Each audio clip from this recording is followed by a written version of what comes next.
Imagine a league built by the people, for the people. A league dedicated to the economic development of your city. So the question becomes, how good are the 32 teams that play in the minor football league? Well, there's only one way to find out.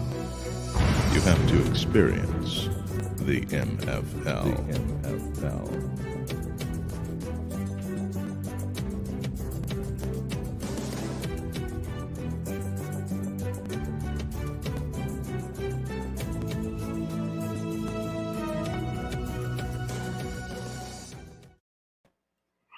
Welcome to another edition of Inside the MFL. I'm your host, Richard Myles Sr., CEO, Chairman, and founder of the Minor Football League. I want to welcome y'all this evening. This is Friday. I want everybody to understand I might sound like a broken record, but this pandemic is for real. I am tired and going to friends' funerals and stuff because not that they did not take it seriously, but I don't think everybody else is taking it seriously. You know, you have that, you feel like you have claustrophobia. I mean, this is the time that you need to spend with your loved ones. And remember, the norm is gone. The norm is gone. So I want everybody to understand that. This show give you inside the MFL, all the latest things that's going on and about the MFL and what we're doing in terms of the Africa, you know, the MFL going to Africa. I want you people to understand that the MFL was the first a professional league, minor professional league, to cancel the 20 season because, like I say, this is for real. I'm not sure. I go by the CDC, what they say, because right now, until they can identify what this virus is, do they have a cure for it? And if you have it, can you catch it again? These are the questions that need to be answered to me. And we're in the business of football, but young people are more important. It's just more about football than us, than just playing it. The MFL is the laboratory of change. And I want people to understand what we're doing with the minor football league and kind of bring you up to date what's going on. I have my co-host here today, Mr. Robert Gatewood from the Robert been with us a while with the marketing Pulpit. Robert, he's here to get people to understand that the norm is over and you're not safe. You have to learn how to reinvent yourself, and time for us to stop being consumers and understand owning things. So good evening, Robert. Good evening, Richard. Glad to be back on the MFL is here. I'm excited about what you're doing. You have a great platform here, and I'm glad to participate. Oh, absolutely, Robert. I know you see, I'm Robert. The marketing Pulpit is a sponsor of the Minor Football League, and every time he come on, you know I'm there stealing wisdom from you, Robert. And hey, Robert is our guru. Along with we have, you know, our GM up there, Pat Freeman. We're going to bring him on. Pat Freeman is the GM of the newly franchise up there in Rochester, New York. So we'll get ready to bring Robert on. I'll bring Pat on so we can have this little roundtable discussion. How you doing, Pat? I'm good. How are you? I'm doing good. You know, I would be. Hey, Robert. How you doing, Pat? Good to see you. I would be remiss if I did not bring up, I think all the platforms that people, not only of color, but people in general, they're not commenting on what happened this week. I mean, what we seen was just a blatant regard for life, as you gentlemen know, and I want to get y'all input on that. The MFL is the laboratory of change, and what that means is it's the laboratory of change. We're going to bark on things that we're not going to sit quietly and let things go on. And my reason for saying that is something I mentioned. I think, Robert, you might remember the problem with us in general, people of color. We got to understand the difference between freedom and being free. We just have freedom. We're not free. And when you start doing certain things, they'll remind you that you're not. And I want to bring my my co-host in there, and we know we're gonna get you right in as well, Pat. I mean, this subject we're gonna get on right now, Robert. Well, I've been trying to unsee what I saw this week. Some things just stick with you. You can't shake them off. I've seen a lot of things in my life. I'm probably older than a lot of people realize, but I've seen a lot, and I've seen very few things that have shaken me like when I say shake, I don't mean shaking in like a fearful way, but surprised me and appalled me that in 2020 that we have a public lynching right before our very eyes in living color in real time. I think that there's been a total disregard for life. I think Black lives still don't matter to many people. And so when I see what happened to George Floyd and just the way it played out, and so I also understand the anger. Right now, people are rioting and there's unrest from really many across the United States. Now there was an indictment today. I think they charged the police officer, with manslaughter, and that's controversial also. I think it should Absolutely. have been murder first degree myself. Right. And because this was certain things, yes, justice must play out. We must go through the process. But there was no reason it should have taken this long for this guy to be charged. And then we have our president. I almost hate to give him that name, who's tweeting out when the looting starts, the shooting starts, really inciting violence. Just inciting violence. That's all it's doing. So I have to take my hat off to Jack Dorsey over at Twitter, who's starting to flag this incendiary language, these falsehoods. And of course, the president says he's going to fight back by trying to regulate social media platforms. So what we have is a culture clash. People who are trying to do justice, people who are trying to do the right thing. And then we have another culture that is hell bent on destroying not only our community, even if it means taking down the entire country with them. So this is not a isolated incident. This is a symptomatic of what we have going on in this country, and things like what happened to Mr. Floyd just brings it to the forefront. So I'm going to remain vigilant to make sure that we can build our economic base, that we seek justice in every format we can, that we try to get people to the polls to vote.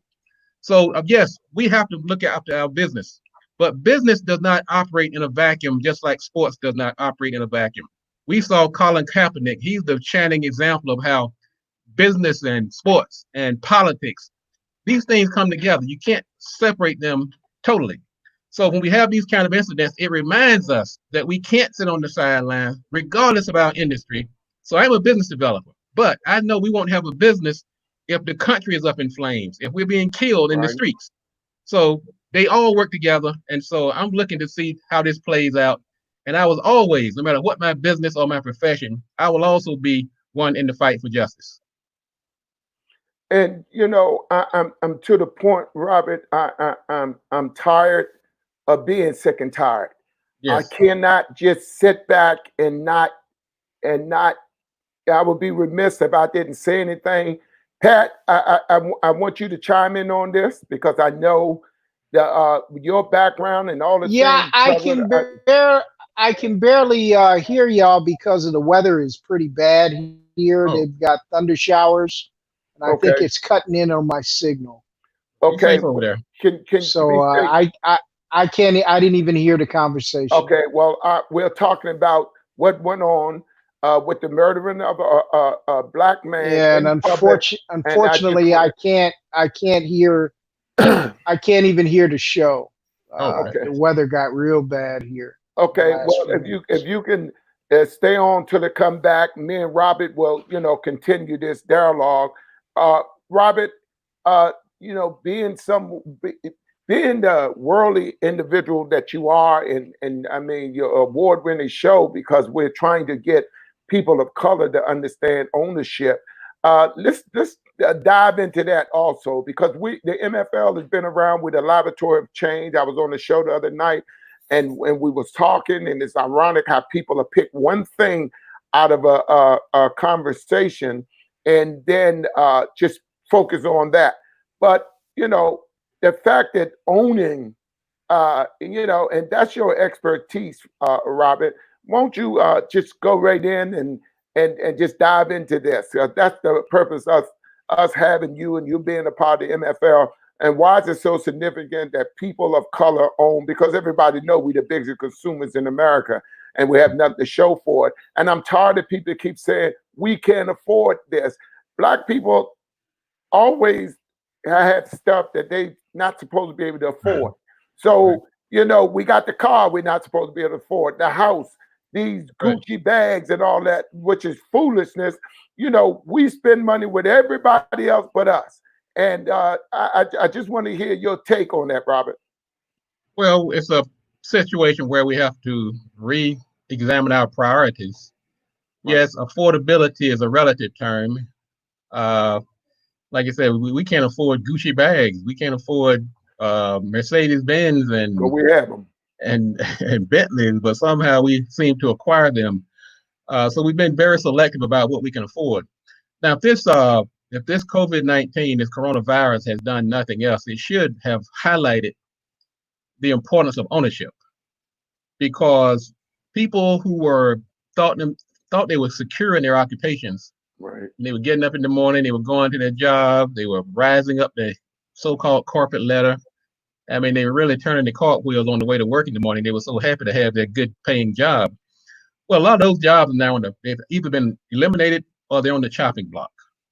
And as a somebody who's been in that position, I was in corporate America for about 20 years. And one thing, no matter how much money I made or how far I rose up the ranks, I never felt free. I always felt that some little snot going to come in the office and yell at me, and I'm going to snap and knock the what out of them. Right. And luckily I didn't have to do that, but I never felt totally free because I wasn't free. And this is definitely not to knock people who have jobs, because I always say you got to do what you have to do to get to where you want. So hopefully we're using those jobs that we're in right now as stepping stones to something greater, till we can find independence. So ownership, we've seen this COVID-19 to shine the light on the importance of ownership. I was, as the rest of the world was hunkered down, I was hunkered down as well. But my business went on. I still will call it. I was calling the shots from my deck, from my bedroom, and I said to myself, I'm going to continue to call the shots. I don't care if it's snow, COVID-19, pandemic, SARS, Ebola, or whatever. I get to call the shots. So that's why when we have opportunities to come along, whether it's the MFL, whether it's some opportunity that allows us to shake some of these shackles of somebody else, and it bothers me that the very people who we sometimes find ourselves working for are the very same people who are working for our demise. Right. And not necessarily in a physical, I want you dead sense, and that probably in some cases that's the case too. Absolutely. But I don't want to see you ascend. I don't want to see you excel. I don't want to see your family grow up and be on the same par with my family. So we have to become more, as we start to reshuffle our priorities, and hopefully many people did that during this COVID-19, because many opportunities emerged. A lot of things that we thought were safe, industries we thought were safe, we found out are no longer safe. But there are a lot of industries that are going to rebound. There are some new industries that are coming along. I say let's go out here and let's not necessarily do a new normal, but let's find a new place that we can plant our flag and start building wealth. The best way to do that is through ownership. This should have been a wake-up call for many people who thought they were safe and secure working for somebody else. Now they realize that the surest way, the safest way to financial freedom is to own a business. We have Richard Myles here. We have the Minor Football League with their leagues across the country, and now they're expanding over into Africa. Give it a look. Call this brother and say, look, I'm looking for something. I'm looking for a way to get free. And so I say, look at franchising, sports franchise. It creates opportunities for yourself, for your community, your family. You can build that legacy you've always thought about. And once and for all, you can actually become financially free. And it's ironic that you say that, because we call you our guru, because you've been there and you have done that. But, in telling, and I always like to say, wins come and go, but I'm yet to see a win that stays. You know what I mean, Robert? I mean, meaning that we gonna survive this. Yeah. But running out there, trying to do things that just don't make sense. To me, it doesn't make sense, because you have to understand that God's in charge. We might think we're in charge, but you're not in charge. And like I say, this pandemic was something that was meant to happen. It's just a way of God telling everybody, wait a minute, you better stop and take a look at things, because what you're doing is wrong. And I hope the people who are business owners, I hope that you didn't take your foot off the accelerator too. I've been telling people constantly, this was not a vacation. Okay, this was an opportunity for you to repurpose, for you to recalibrate, to look at what you're doing. Can you do it better? And I've been giving people certain tips of advice on what they could have been doing and can still do, because even when I think some of the governments and businesses are going to start officially opening back up on June 1st. But still, there's going to be a lot of opportunity. A lot of people are going to be, some businesses are not coming back. Some are not coming back at full force. So there's certain things that you should be doing as a business owner, like staying in touch. This was a saving grace for me, because I understand the power of communication. And one thing I did, communicate all the time, Robert. That's right. That's right. And my husband understands the power of communication as well. So one thing that I did that has contributed, and just for the record, and this is not to brag, but my business has actually blossomed during the COVID-19, and I feel like I was at a disadvantage, because I am a marketer and I understand certain things, and I tried to share that with as many people as I can doing my radio show and coming on this platform, that these things are not unique to me. Anybody can do it. Things that don't even cost you money, like staying in touch with your base, your stakeholders being your customers, your vendors, your suppliers, your employees, partners, investors. Let people know that you're not folding, that you're still in this fight. That was the number one thing I think that kind of set me apart from some of the other companies. Another thing is that, and once again, Myles, you're right on top of it as well, we have to embrace technology. You don't have to be an IT person. You don't have to have a degree in network security.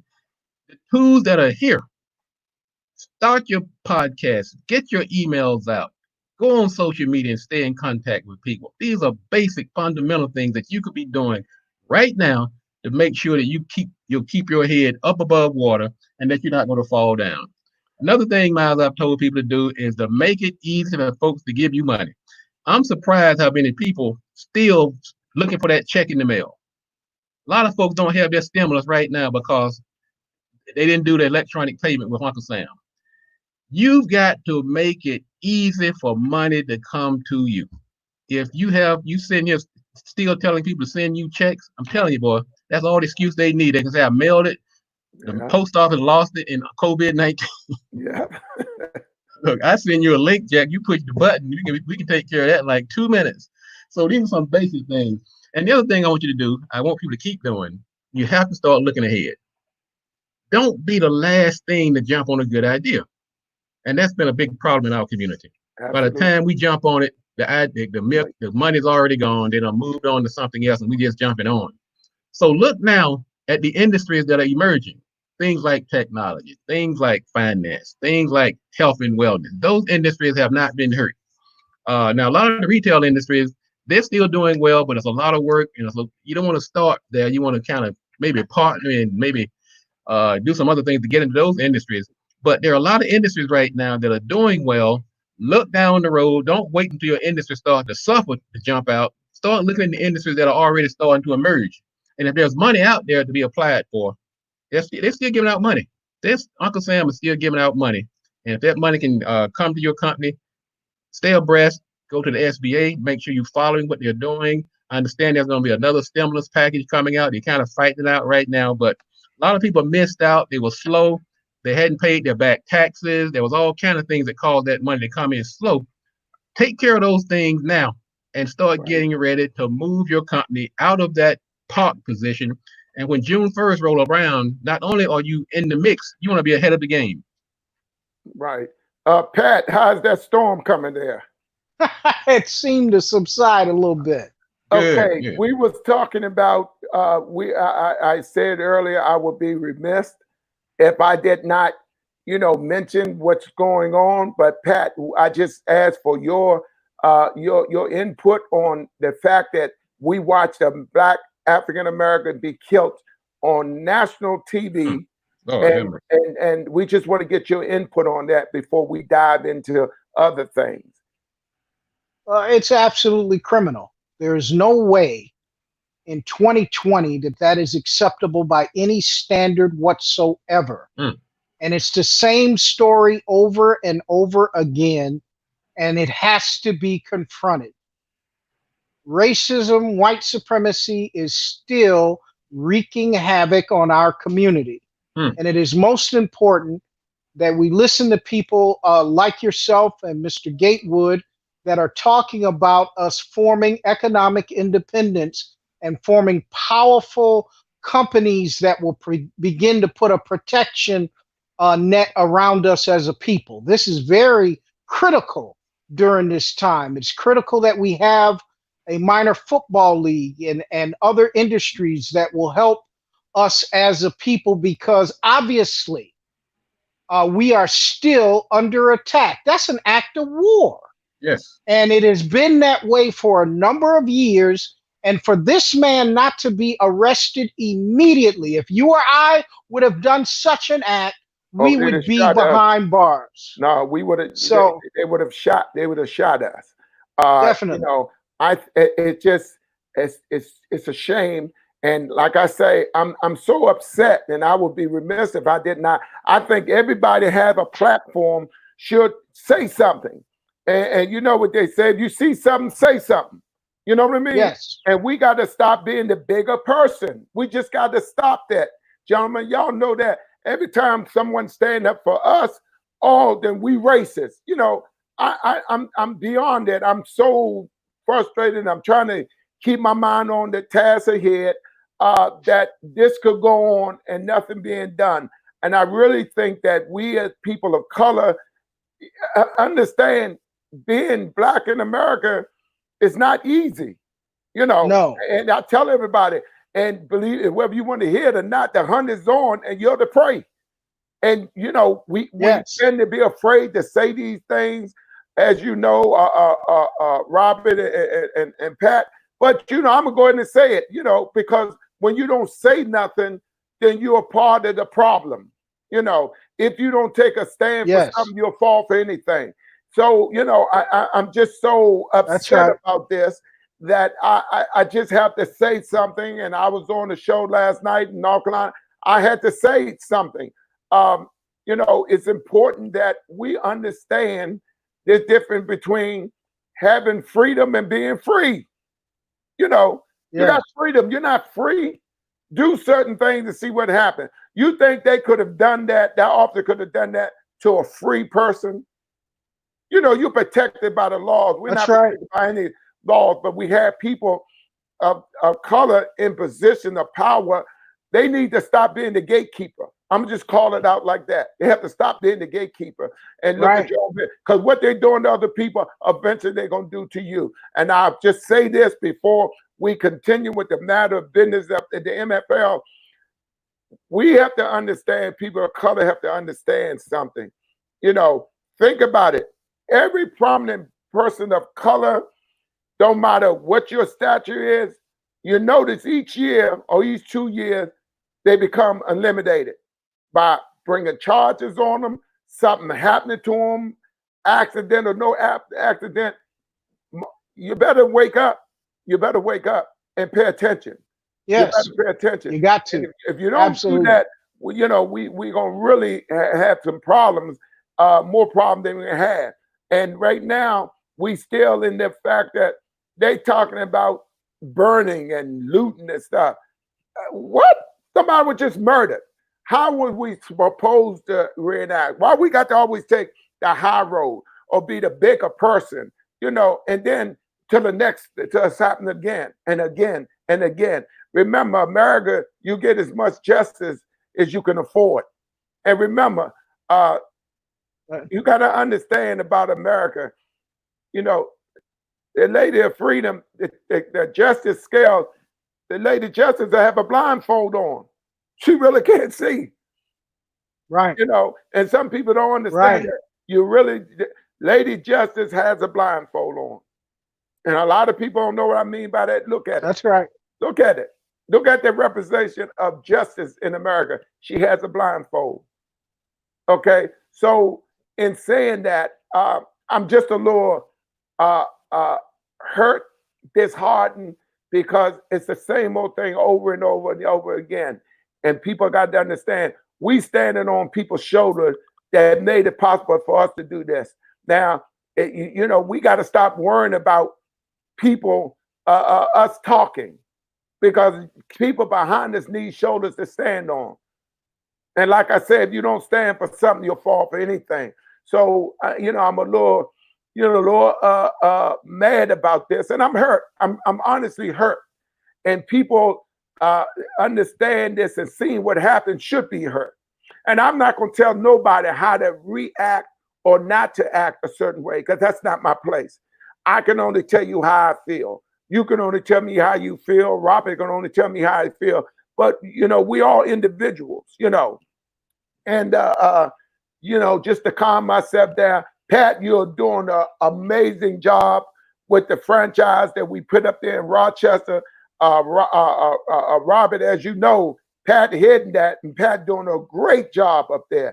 I mean, the job that Pat doing is unreal, Robert. It's really unreal.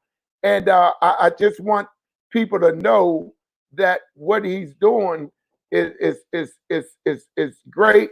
You know, I just want people to really understand the things that he's doing up there. And you know, I want Pat to understand that you're doing a great job. And he getting all these letters, Robert, from all these state politicians for all the backing up there. Well, you know, we're just waiting on the city of Rochester. You know, we do have a meeting with them the 2nd, Pat, right? We have a meeting with them on the 2nd, a conference with the mayor's office, but we just ready to go forward. You know, we ready to go forward on what we're doing in terms of what the MFL is doing and the franchise we have up there in Rochester. Can you hear me? Right. We have a, yeah, I'm back. We have a meeting Tuesday, which I think is going to be critical to where we are, and hopefully the city of Rochester sees things the way the MFL sees things. And only, you know, we're ready to do what we have to do, but we're going to look at what is the best situation for the minor football.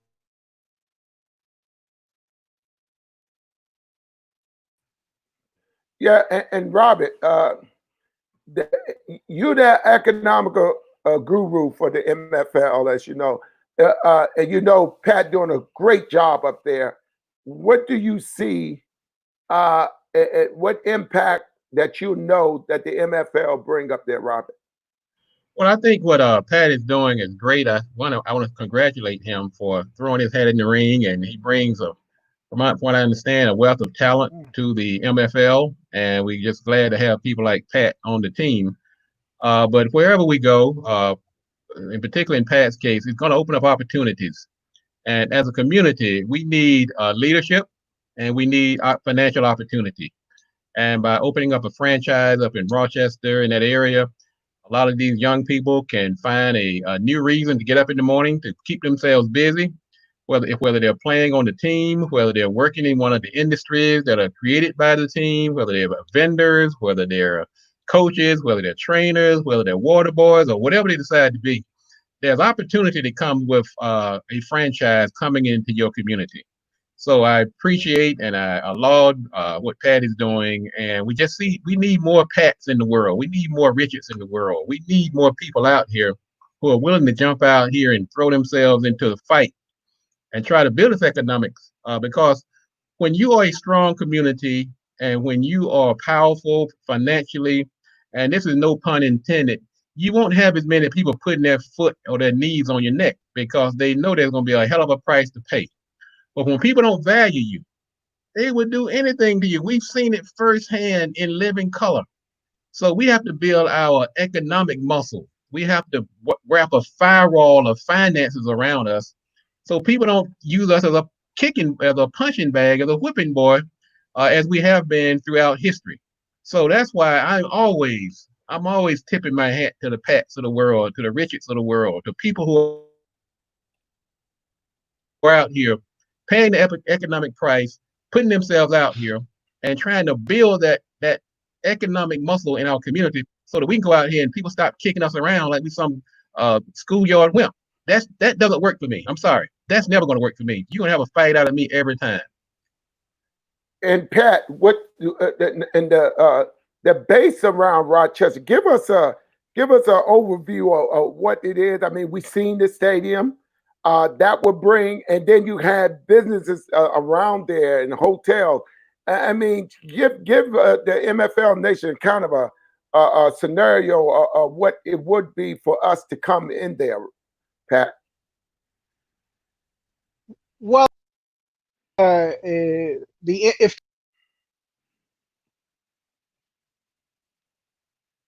We lost Pat. Yeah, but he'll get back on. I mean, the fact that because they're having a storm up there, and he'll pop back on as it blows over. I mean, you have stores up there, and let me. They have stores up there, and you have hotels. That's what the MFL. We talk about economic development. We got you there, Pat. You could go ahead and expand on that a little more, Pat.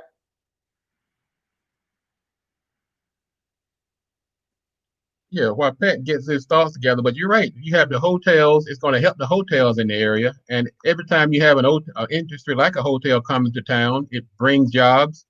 And so it has having a franchise in town. It's like an octopus. It has many legs and it goes in many directions and affects many people.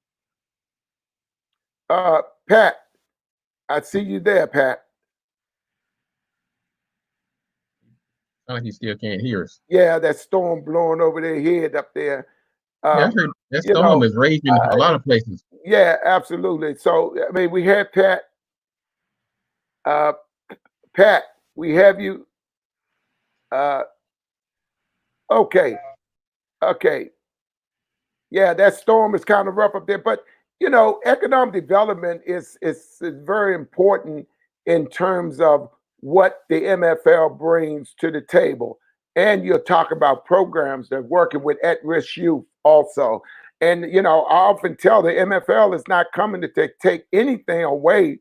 We're there to help enhance what they have and what they do not have. You know, Robert. And being now a financial guru and stuff, and you've been doing this a long time. You're talking about hotels that, you know, teams come in, going to stay at that hotel. And people come in. So that's revenue for the hotel. And these stores in the area, after the game, people can go out and eat.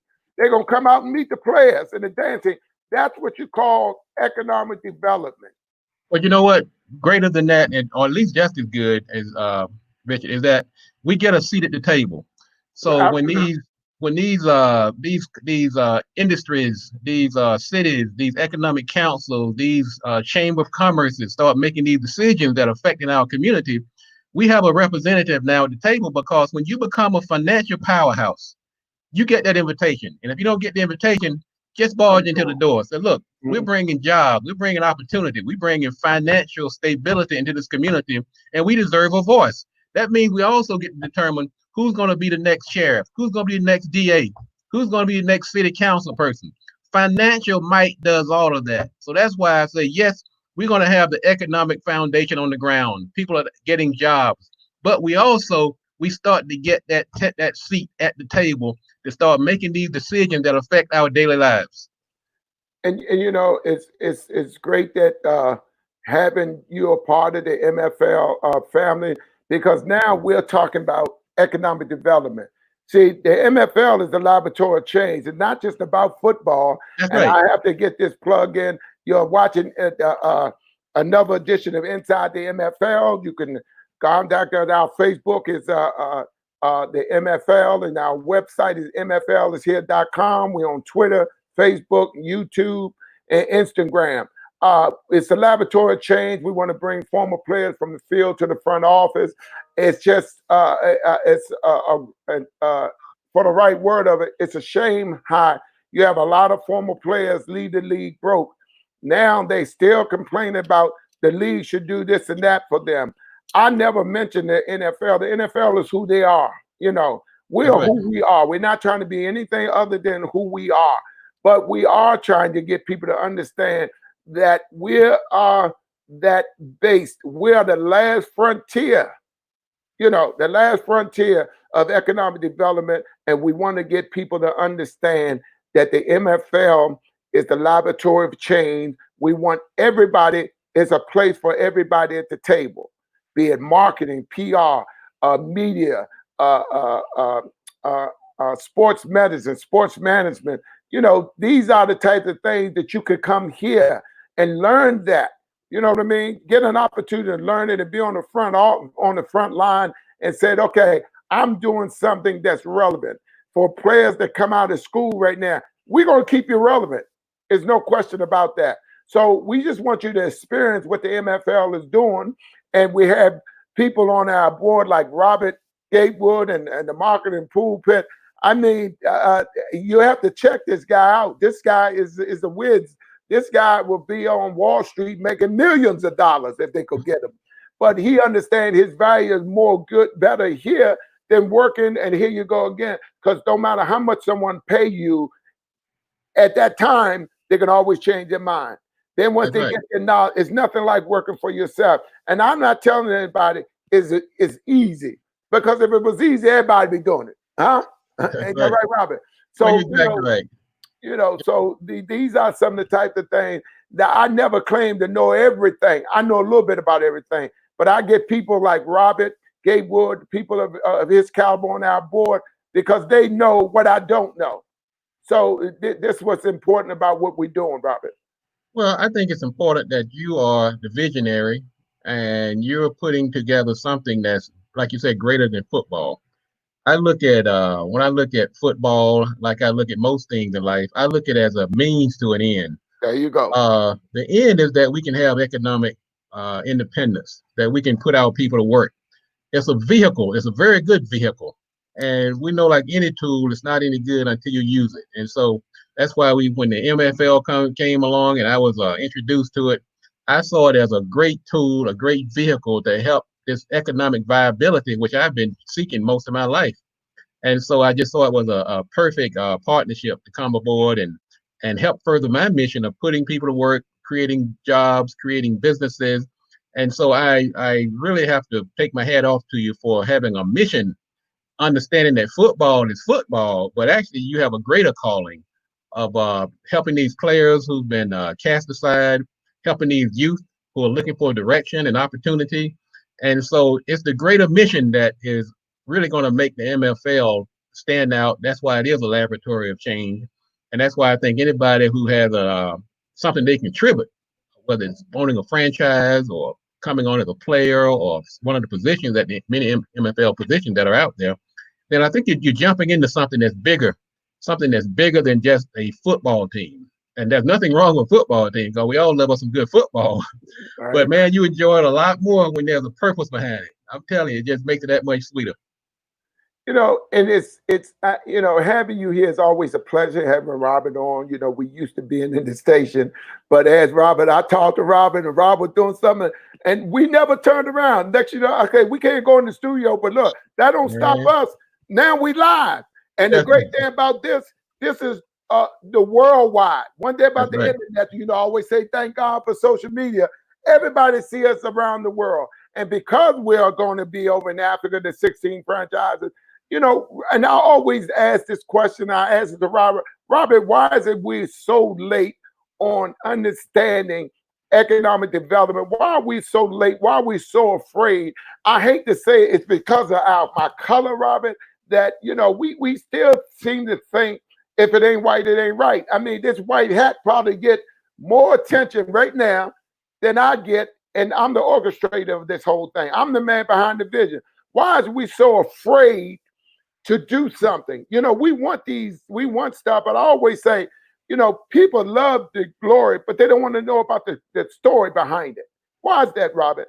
Well, Miles, this is a problem that has many fathers. One of them is that there's some very sinister forces at work to ensure that we don't get this information, that we'll constantly have our hands out, because some people are just downright afraid of us getting this information and this knowledge.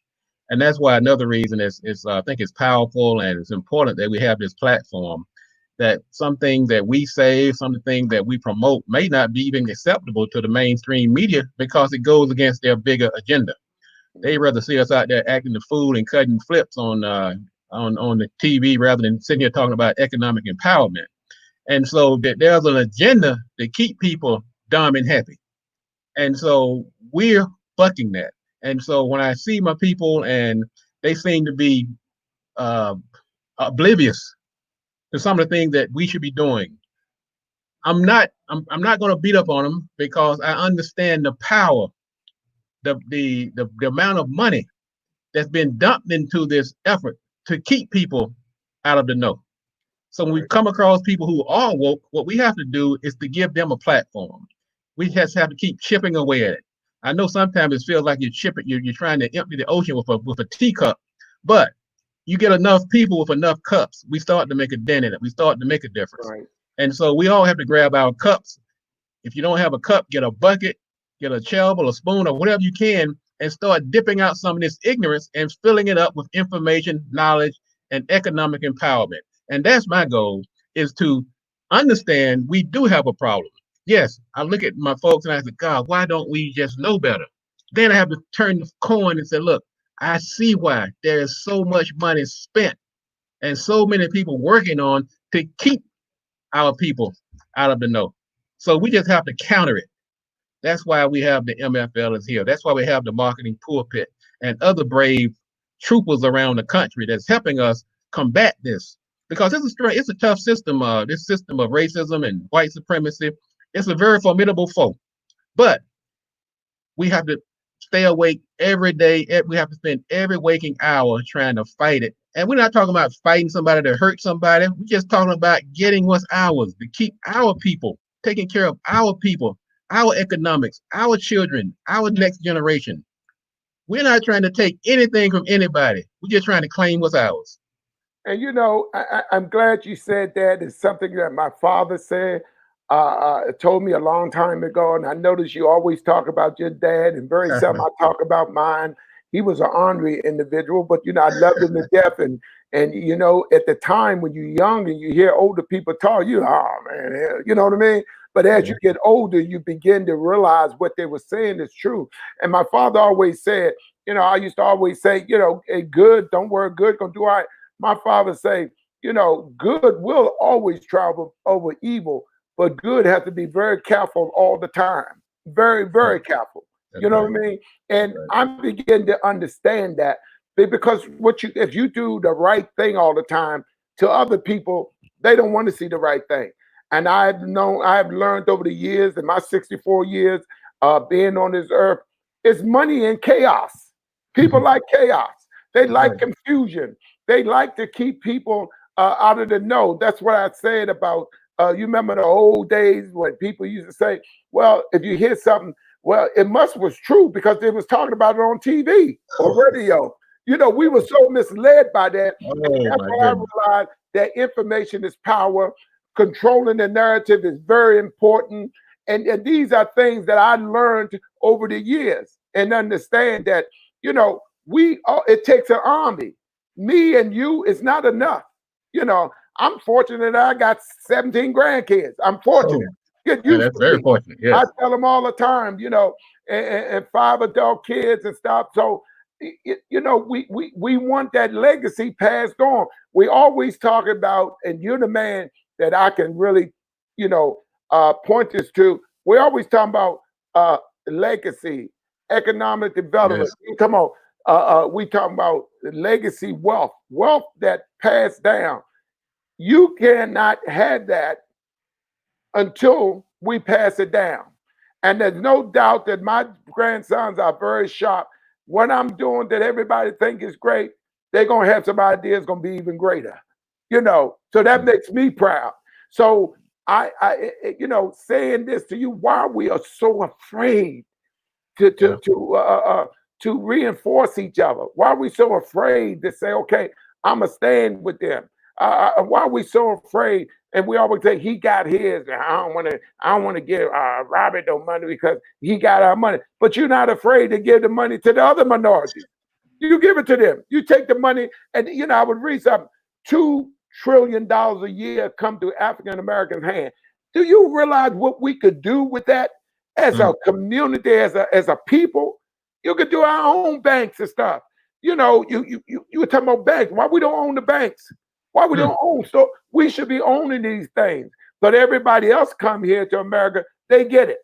But we've been here all our lives and don't get it. So I'm tired of people saying, not that I'm insensitive, I'm tired of people saying to me, oh, I'll be retired in a couple of months. You couldn't live off 2 paychecks. How you gonna live off one? You understand? But that's the mentality they have, and talking to people like you keep me sane, because sometimes you have to feel like you're by yourself. But meeting people like yourself, Pat, and some of the other GMs I got, Mel Forbes, Dave, and people of that we have in this organization, man, it's not easy. And I can see, I don't understand it. I can see why some people are afraid. But then you ask yourself, do you want to, we're going to get knocked down in life, but you have to be the one to say to yourself, are you going to get up or you going to lay there? Amen. Amen. Well, Lord knows we've been knocked down enough times. And I do have to balance what you're saying with, there are a lot of folks out here who they're afraid, and there are a lot of folks who have been knocked down. And I think what happens, Miles, and sometimes, and I'm sure that's intentional. Somebody like you or me or Mel or Dave or Pat comes along, all of a sudden there's effort turned to diminish us, to find a way to knock us off. And when they see one of us get knocked off, and I'm not necessarily talking about in a violent way, but in whatever way, then it's to instill fear in the others. It's to keep people in check. And so what we have to do is to make sure that we are undeterred. We have to project solidity. We have to be fearless, because when people see fear, they mirror it. So if you're fearless, and Pat is fearless, and Mel and David and the rest of the people in the MFL, Kelsey and everybody else, and what I see around the MFL is a host of fearless leaders. We have to put those fearless people out front. And the more people that we see come out and project this image of strength and solidarity and fearlessness, it's going to cause some of that other fearlessness down in the ranks to dissipate. Because if the only thing they see is other people who are afraid, they're going to be afraid too. They're going to mirror it. We call that transference in the psychological world. So we have to start transferring fearlessness, strength, forward thinking, financial freedom, legacy. And we do it by keeping a platform like your show, my show, and the MFL in front of people. The more they see it, the more they can believe in it. And that's why it's so important to have a show like this MFL that I'm on right now. And Pat, how's that storm doing there, Pat? It's still here. We're gonna see what we can do. Well, while we got you on, we it's a want to hear about bad storm. We want to hear about all the stuff you doing up there, Pat, and the different. We know that you got all these politicians behind you. What is the city of Rochester itself? Tell us about that. What is the census on there so far, and what you're doing? I mean, I'm talking about from the mayor's office down to, because you got some big people supporting this thing, man. Tell us about it. This is we want to give you. Yeah, it's been overwhelming. It's been overwhelming support from all over the entire region, outside of I guess a few in government that seem to have their own agendas, and they sent us a letter the other day that I thought was very much so disappointing because the minor football league has only showed me nothing but class, decency, and that it's a first-class operation. And I'm somewhat disappointed in how they've approached the MFL coming to Rochester from the government standpoint. And yeah, well, as that storm must have blown over Robert again, but he was giving us some good stuff. He had gotten, and I think you probably seen it.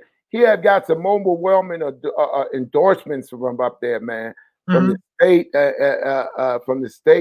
up there. I got you, Pat. We got you, Pat. Okay, I'm back. I don't know how long, but keep talking while you're on. We have a critical meeting.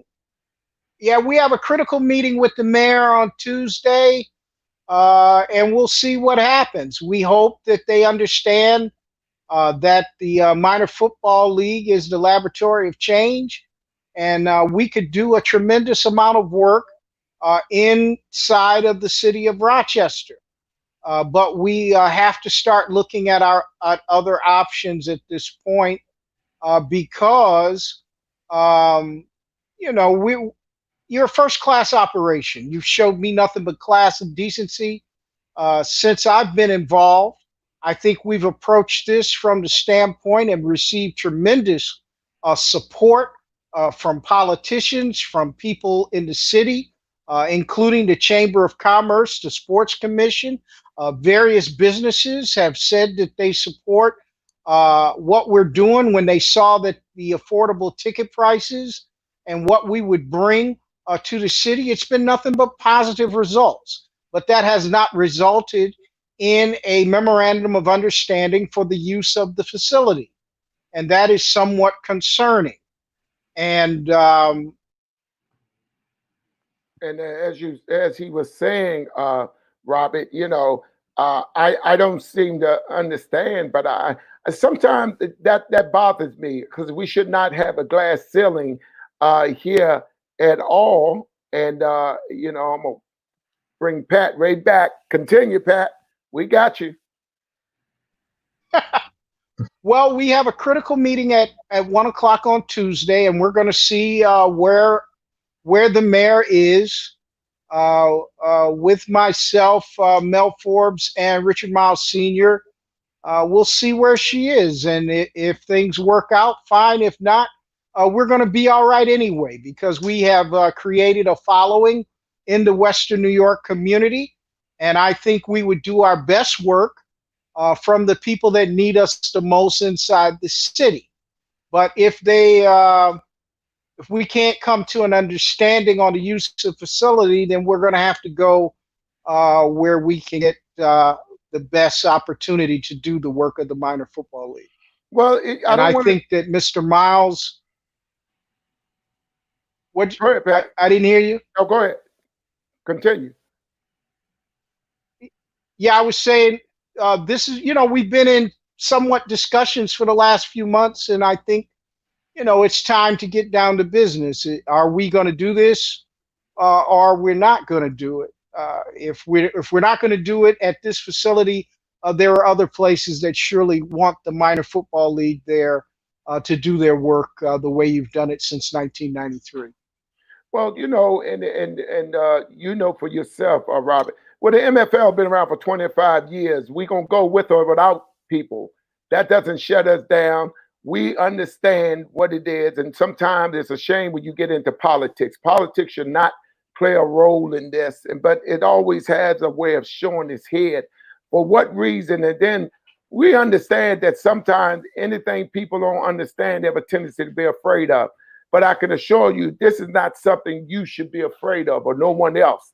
This is a win-win situation. From our programs, working with at-risk youth, that our players are doing 100 hours of community service, along with our dance team. So we here to enhance what they're doing. We're not asking the city Rochester for any money. We don't need anything. All we want to do is come in there and empower the different businesses in the area, along with the hotels, and bring affordable entertainment and we're talking about being involved in the community. And, you know, Robert, why is it that that always rears its head, Robert? Well, unfortunately, politics seems to find its way in just about every way of our lives these days. And the country has been polarized more recently, since 2016, to be more specifically, than ever before. Things that used to be where people could work together, people could come to some type of consensus on basic things. Now everything there's a line drawn in the sand. There's more lines in the sand now than there are lines in the sky. So I think we need to step back. We need to what we have to do, Miles, and I hate to keep bringing it up. We have to get people in power that see things our way, people that have our interests in heart.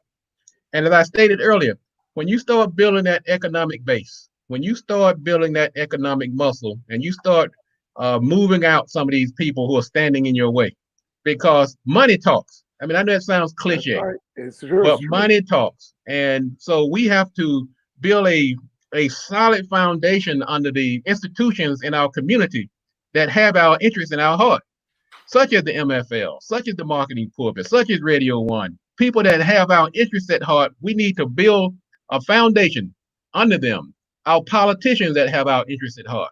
That's why we start to make that seat at the table. We have to start moving into these financial institutions, into these governmental bodies, and then we start moving some of these obstacles that stand between us and economic liberation. And that's what Pat is encountering.